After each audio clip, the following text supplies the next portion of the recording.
You're welcome back to another episode, and this is the summary of the Nigerian movie Chief Daddy Part 1. Today's movie is about a man who has many concubines that never met themselves until his death.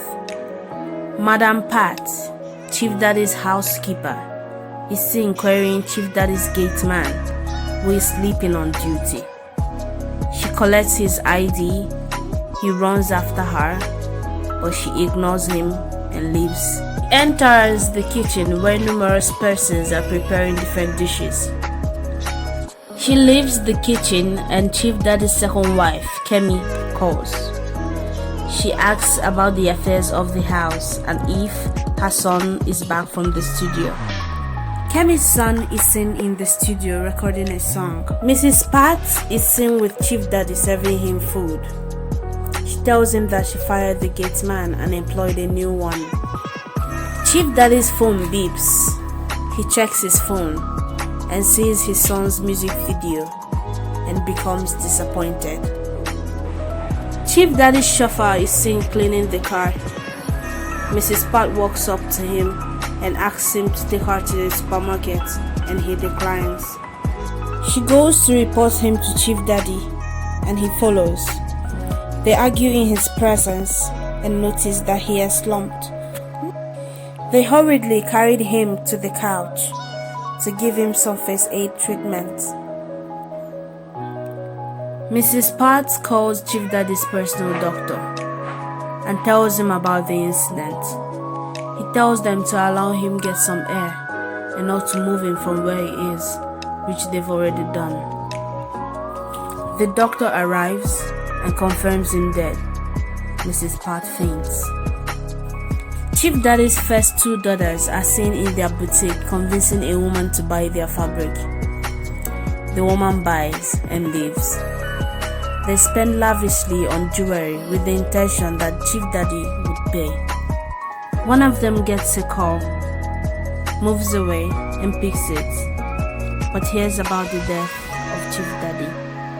They quickly leave the boutique for home. Kemi, Chief Daddy's second wife, enters and asks about the situation, and Chief Daddy's chauffeur explains. She asks why she's the last person to hear about the death of her husband, and Chief Daddy's daughters tells her not to start an unnecessary argument. Kemi's son enters listening to music and singing loud, not knowing what happened. His stepsisters frown at his attitude and breaks the news to him. Chief Daddy's sister, Auntie Ajoke, rushes inside the building, goes straight to Chief Daddy's first two daughters and asks them what was happening. They break the news to her and she sobs tremendously. Kemi and son walk in on them, discussing about the will. Kemi gets irritated and says her mind. Auntie Ajoke warns her. Kemi's son interrupts and they shun him too. Uncle Tega, Chief Daddy's lawyer, begins to call Chief Daddy's concubines to break the news to them. He also tells them to come home to hear the will. Kemi's son is seen calling a producer to help him produce a hit song as he would be rich soon. Afterwards, he heads to the dining section where other family members are seated. Kemi goes to welcome Uncle Tega and Remy, Tega's co-worker. Tega receives an urgent call and asks Remy to represent him in the meeting. Before Remy could go into the reading of the will, Chief Daddy's concubines arrive one after the other and everybody is shocked. But Kemi was not having it at all. She gets furious and calls the other concubines illegitimate, but they handed over marriage certificates to her. Remy tells them that they are all family cause Chief Daddy said so before his death. Remy begins to read the will. In his will, Chief Daddy apologizes for the mistakes he has made. He also says that if chaos arises before his burial, his will not be read, but if not, it will be read. He also assigns different roles of the burial arrangement to different members of the family. He also tells them to stay together in his house before his burial. The family members argue about different things. Remy leaves and chaos starts. His first son is seen with one of his daughters talking on how to keep the family members at peace. They try to meet the family members personally, but it proves abortive. Kemi talks to her son of not partaking in the activities of the husband's burial. Auntie Ajake is seen trying to convince Chief's first two daughters to partake in the burial activities. They say no, but she tries to make them understand that they could use the budget as an opportunity to become richer. But for that to happen, they have to apologize to Kemi, but they decline. One of Chief's concubines tried to advise Chief's other two wives to use the budget as an opportunity to become richer. They badmouth her and try to beat her. She escapes. Some of the family members are seen very happy because of the budget opportunity. They assume to be millionaires. The money for the burial didn't come as expected, which made them go for cheaper options. Mrs. Pat calls a casket vendor and they reach an agreement on a cheaper price.